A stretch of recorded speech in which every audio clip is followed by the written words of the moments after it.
상속세에서 저희 배우자 상속공제가 30억밖에 안 되거든요. 네. 근데 이혼 같은 경우는 200억을 100억, 100억씩 나눠 가져도 예. 100억 받은 거에 대해서 양도세나 증여세 그 어떤 것도 과세되지 않아요. 근데 왜 상속세에서는 내가 찾아오는 거에 대해서 왜 상속세를 내느냐? 라는 그런 문제 제기가 실제로 있습니다. 그러다 보니까 네. 사실은 안 보면 망한다. 다솔 세무 TV 오늘로 돌아왔습니다. 안녕하세요, 김현욱입니다.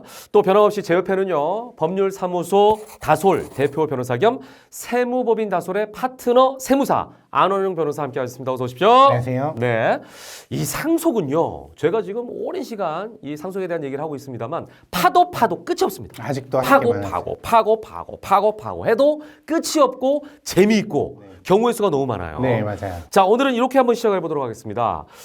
법정 상속 지분이란 게 있잖아요. 그러니까 상속을 하게 되면 법적으로는 균등하게 n분의 1이 맞는 건지 이 부분을 좀 얘기하고 싶어요. 우선 민법에서는 네. 상속인이 수인인 경우에는 n분의 1 균분으로 한다라고 정의되어 있습니다. 아, 이거 밥 먹고 내는 거랑 똑같네. 네, n분의 1 하는 겁니다. 균등하게 하라는 얘기죠. 네, 하지만 배우자가 있을 때는 배우자는 그 직계 비속 자녀들의 이제 5하를 가산한다라고 규정이 되어 있어서 네. 어떻게 보면 1.5 배를 가산하고 그다음 자녀들은 1씩 n분의 1을 하는 겁니다. 아. 근데 여기서 많이들 착각하시는 게 네.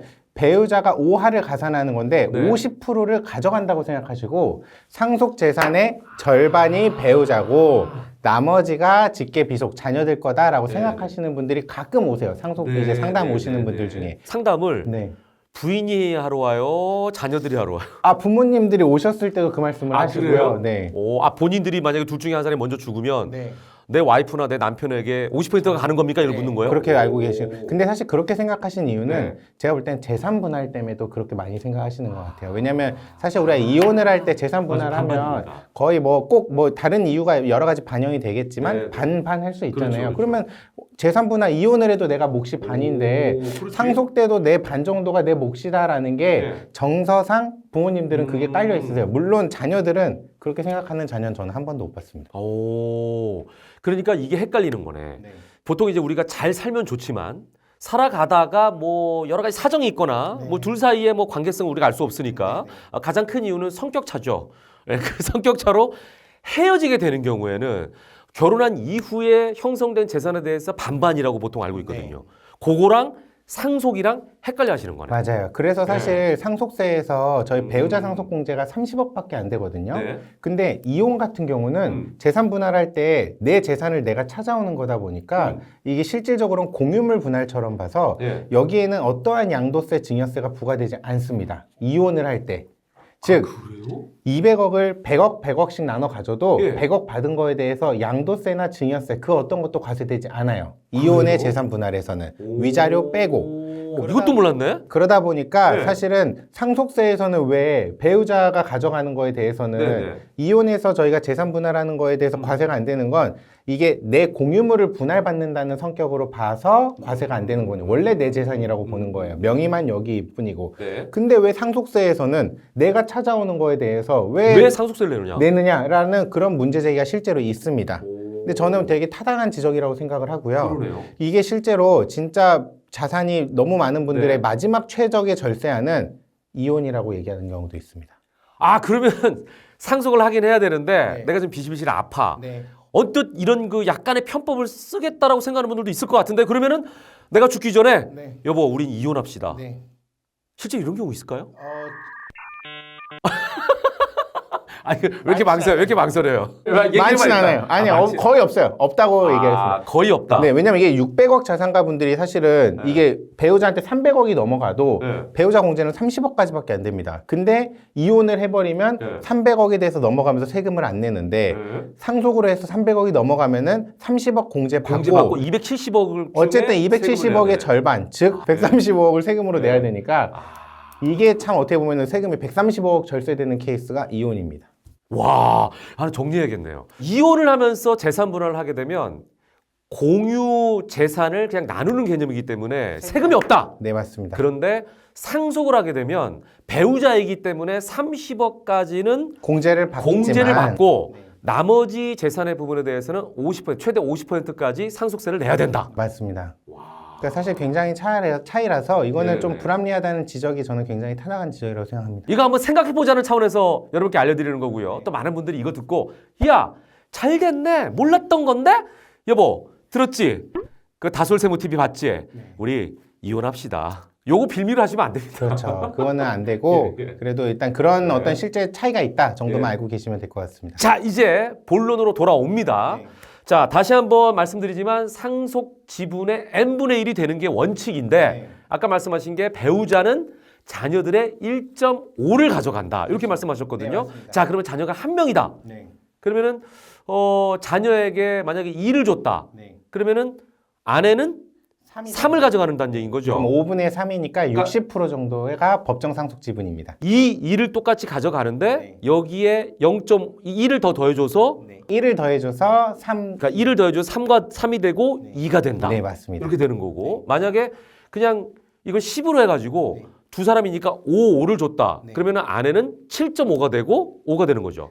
아니요. 그거 아니에요? 네. 이게 아니고 이게 그건 아니야, 또? 네, 이게 저희가 법정 상속 지분이라는 표현이 네. 이게 뭐 준 다음에 가산된다 이런 개념은 아니고요. 네. 저희가 이제 사람 수를 원래 n분의 1을 하는 건데 네, 네. 자녀가 한 명 있으면 그 네. 자녀 몫에 1.5를 더한다. 1.5가 가산된다. 0.5가 가산돼서 1.5가 된다라는 표현인 거지. 네. 이게 자녀들한테 이제 뭐 유언을 남기거나 했을 때 적용되는 부분은 아닙니다. 아니다.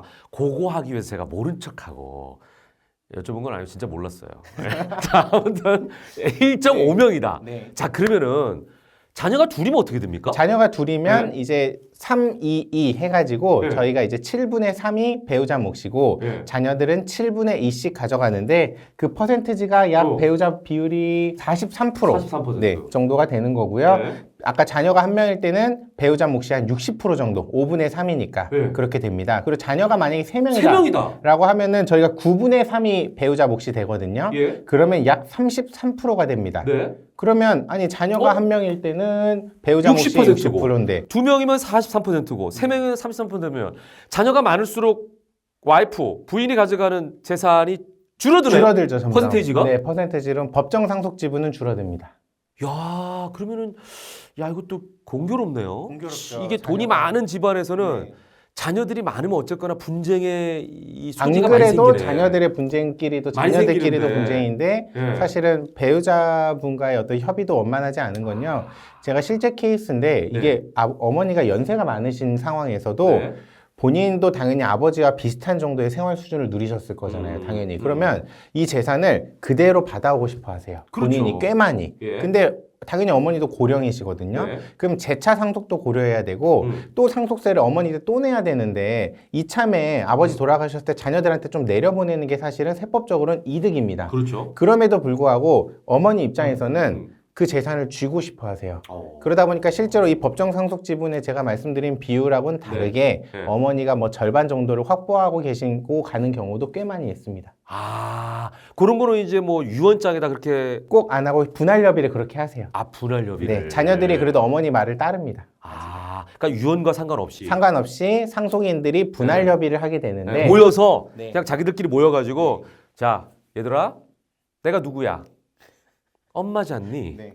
그 나는 네 아빠 있을 때도 그냥 이렇게 잘 살았으니까 나는 그거 못 버려. 네. 그러니까 나에게는 일단 전체 남겨진 재산 중에 반을 주고 네. 나머지 반 가지고 니네끼리 알아서 나눠 가지렴. 네. 이걸 대부분 따라간다는 거죠. 맞습니다. 왜냐면 어머니 돌아가실 때 상속세가 또 많아진다 이런 얘기를 네. 어머니한테 말씀드리기 또 그렇고요. 또 어머니 입장에서도 내 죽은 다음에 내 상속세까지 내가 줄이기 위해서 자녀들한테 더 내려보내고 자녀들한테 아쉬운 소리 하면서 살아야 되냐라고 하면 그 생각을 안 하세요. 그렇지, 그렇지. 당연히. 왜냐면 주변 케이스를 다 보셨거든요. 그리고 이게 지혜로워요. 네. 자기한테 뭔가 없잖아요. 네. 그러면은 좀 궁색해진다는 느낌을 받거든요. 자기가 뭐 쥐고 있으면 아무래도 또 자녀들이 바라보는 눈빛도 다릅니다. 네, 또 더 봉양을 그러면 열심히 현실적으로 하려고 하고 근데 하다 그런 보니까 부분을 좀 케어하기 위한 마음이 아닐까. 네, 저는 그래서 사실은 이게 세금적으로 접근할 때는 네. 세무사님들이 당연히 뭐 배우자분은 조금만 가져가시고 자녀들이 많이 가져가셔야 한다는 그 컨설팅이 적절한 컨설팅인데 네. 실제 제가 분쟁이나 여러 케이스를 끝까지 봤을 때는 어머니가 생각보다 꽤 많이 가져가시는 것도 되게 현명한 의사결정이라고 생각합니다. 그리고 아까 우리 저 안병께서 말씀하신 내용 중에 네. 아내는 30억까지 공제받는다 그랬잖아요. 네. 상속 중에. 네. 근데 자녀들은 그 공제받는 게 없는 거죠. 기본 공제 5억이 있긴 한데 5억이에요, 네, 기본 공제가? 5억이 있습니다. 네. 아, 자녀들도? 네. 그러면 이것도 말이 되네. 예를 들어 딱 진짜 공교롭게 네.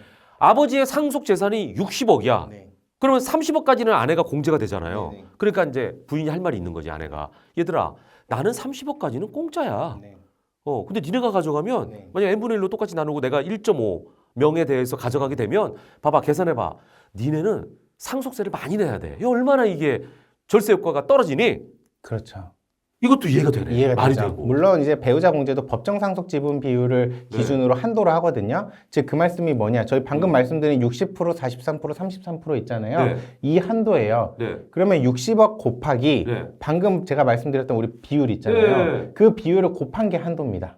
아. 그게 30억까지가 되는 건데 아까 말한 우리 33% 자녀가 네. 만약에 3명이었다. 네. 그럼 이분이 받을 수 있는 한도는 60억 곱하기 33%에서 네. 약 19억 정도밖에 안 돼요. 그러네. 30억까지 채울 수도 없습니다. 그러네. 근데 만약에 자녀가 한 명이었다. 네. 그럼 그분은 60억 곱하기 60%하니까 36억이죠. 36억이네. 그러면 30억까지 한도를 다 받을 수 있는데 네. 자녀가 3명이면 배우자 공제도 끝까지 다 못 받아요. 그러네. 그러니까 자녀가 많고 네. 적고가 사실은 세금적인 영향, 그다음 민법에서 어떤 상속 재산의 분할적인 영향 두 군데서 다 영향을 미칩니다. 자, 여기서 잠깐 여러분, 그렇다고 해서 이거 계산하셔가지고 처음부터 우리 결혼할 때 서로가 재산이 많은데 여보 나중에 상속이 문제니까 애는 하나만 낳자, 이런 얘기 노노노노노 그거 안 됩니다. 안 돼요. 그런 얘기가 아니라 그냥 자녀의 그러니까. 숫자에 따라 이렇게 네. 영향을 미친다라는 것만 언급드립니다. 아, 그럼요. 혹시나 하는 높아시면서 이런 말씀까지 드리고, 자, 다음 질문 넘어갑니다. 이게 알수록 너무 재밌는데 그 다음에 제가 이제 상속에 대해서 들은 얘기 중에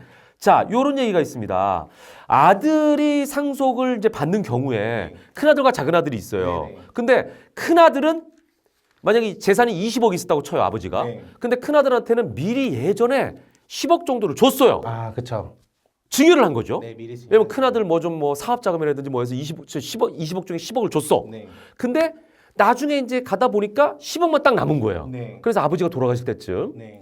그러면은 작은 아들, 큰 아들 둘이 있으니까 네. 10억을 가지고 반반 주는 게 맞는 거죠? 그렇죠. 원래는 아까 법조문대로면 네. 아니 균분해서 가져간다고 했으니까 네. 남은 10억에 대해서 5억 가져가는 거 그렇게 맞죠? 라고 질문하셨는데 그렇죠. 그게 법상으로는 그렇게 되어 있지만 네. 저희가 다른 조문이 하나 더 있습니다. 뭐예요? 그게 뭐냐면 저희가 사전에 증여받은 게 있으면 네. 그거를 가산해가지고 네. 구체적 상속분을 정하게 규정이 되어 있거든요. 에? 그러다 보니까 실제로는 법원을 가면은 그 10억은 반반이 아니라 작은 아들이 네. 10억을 다 가져가게 됩니다. 예전에 우리가 들었을 때 네. 상속세는 예를 들어서 증여를 했다 하더라도 상속한 시점부터 과거로 10년까지만 된다라고 알고 있었는데 맞아요. 만약에 11년 전에 10억을 줬어. 네. 그러면 어떻게 돼요? 그거는 상속세를 계산할 때는 네. 10년 전 증여만 가산하는 게 맞습니다. 맞는데? 근데 지금 저희는 민법에서 분할을 얘기하고 있는 거고 민법에서의 분할은 10년이라는 기간 제한이 없습니다. 상속 분할은. 그럼 자, 예를 들어서 진짜 극단적인 예입니다. 내가 이제 큰아들, 작은아들을 낳았어요. 네. 큰아들이 5살, 작은아들은 3살이야. 네. 큰아들한테 네. 너 나중에 좀 써라 그러고 걔 통장에다 10억을 넣어준 거야. 네. 큰아들한테. 네. 그리고 이제 쫙 컸어. 네. 얘네가 60이 된 거야. 네. 큰아들은. 네. 작은아들은 이제 58이 된 거죠. 네. 2살 차이니까 60, 58. 네. 이렇게 됐을 때 아버지가 돌아가신 거야. 네. 그래도 이게 적용이 된다는 얘기예요? 그럼요. 물론 이게 저희가 부양 의무가 있는 시기 뭐 이런 것들을 다 고려해야겠지만 네. 조금은 부양을 할 때 뭐 지금 말씀하신 뭐 30만 원씩 용돈 개념이 아니라 네. 10억이라는 거액이 이제 증여가 됐기 때문에 저는 네. 이제 가산이 된다고 본 건데 실제로 이 정도 증여는 당연히 가산이 되고요. 네. 저희가 이제 제가 실제 케이스입니다. 상담 네. 케이스인데 이게 어린 시절 사고로 중증 장애를 큰아들이 갖고 있었어요. 네. 그러다 보니까 항상 아픈 손가락이었죠. 왜냐면 어떤 본인의 생계를 유지할 수 없으니까 그렇죠. 큰아들이. 그러다 보니까 부모님 입장에서 걱정이 된 겁니다. 내가 먼저 죽으면 결혼도 안 하니 큰아들이 어떻게 생계를 유지할 수 있을까라는 생각에 네. 말씀하신 10억을 먼저 큰아들한테 증여를 했어요. 예, 그래서 뭐 은행에 좀 예치해 놓고 예치도 하고 이자 가지고 좀 이자로 살기도 생활을 하고. 했습니다. 그래 예. 작은 아들은 번듯한 직업과 번듯한 전문직 기업으로 이제 생계가 유지 가능한 상황에서 아버지가 돌아가신 상황이에요. 네. 근데 이제 10억이 남았으니까 네. 물론 큰아들은 장애가 있지만 어쨌든 남은 재산에 대해서 5억씩 나눠 갖겠지라고 생각을 했는데 네. 작은 아들은 생각이 달랐습니다. 이게 뭐냐면 그래도 안 그래도 아버지가 맨날 큰아들만 끼고 사는 게 안 그래도 좀 속상했는데 둘째는 꼭 그런 거 있다. 네. 예. 그러다 보니까 근데 재산의 절반인 10억을 큰형만 증여한 거예요. 그러다 보니까 남은 재산에 대해서 5억 나눠 갖기가 싫어서 상속재산 분할 심판을 청구했습니다. 소송을 걸었어요. 그럼 그 경우에 방금 말씀하신 것처럼 5억씩 나눠 갖게 되는 게 아니라 예. 남은 상속재산 10억에다가 다 합쳐서 네, 거기다가 생전 증여한 거 10억을 더해서 계산을 하는 거예요. 그러니까 20억을 두고 계산하는 거예요. 20억을 두고 2분의 1을 계산하면 각각 10억이라는 결론이 나오고요. 그러면 장남은 10억을 증여받았으니까 장남은 이번에 상속받을 게 없고 차남은 이제 남은 상속재산 10억을 다 갖게 되는 겁니다. 네. 그럼 결론적으로 장남과 차남이 10억 균분하게 갖게 되는 결과가 됩니다. 이거는 전제 조건이 작은 아들이 소송을 걸 경우인 거죠. 그렇죠. 만약에 소송을 걸지 않고 아버지가 10억 주신 거 5억 나눴다. 그러면 이제 그들의 의사니까 그들의 의사니까 전혀 문제가 없는 문제되지 거죠. 않아요. 근데 만약에 작은 아들이 나 억울하다. 네. 소송을 걸면 이렇게 될 수 있다. 이렇게 될 수 있다. 이건 진짜 몰랐던 내용이네. 작은 아들이 걸면. 이 나쁜 작은 아들 이라고 얘기할 수는 없는 거예요. 근데 제가 항상 말씀드리지만 네. 작은 아들은 안 걸고 싶어요. 근데 누가 등장하죠? 며느리. 며느리가 여보 결혼하지 마세요. 장남이에요? 아니면 누나예요? 누나가 있어요. 아, 누나가 있는 거지? 장남이에요, 누나예요?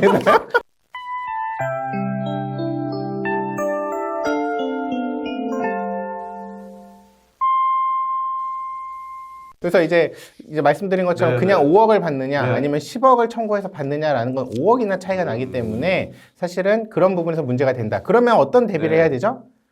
유언을 입장에서 남겨야지. 유언을 남기셔야 정확하게 됩니다. 유언을 네. 자 10억을 가지고 5억씩 나눠 가져라. 나눠 가져라. 라고 명확하게 우리 이제 유언에 대해서는 지난번에 알려드렸으니까 네, 그대로 정확하게 남겨두시면 문제가 없는 거죠. 없죠. 그러면 네. 이제 차남 입장에서 유언을 했을 때 실익이 있으면 어떡하죠? 라고 할 수 있는데 제가 말씀드린 것처럼 20억에 대해서 법정 상속 지분 2분의 1을 곱하면 10억이고요. 네. 그중에 유류분 비율은 절반이라서 10억의 절반 5억이 본인 유류분을 청구해서 받을 수 있는 금액입니다.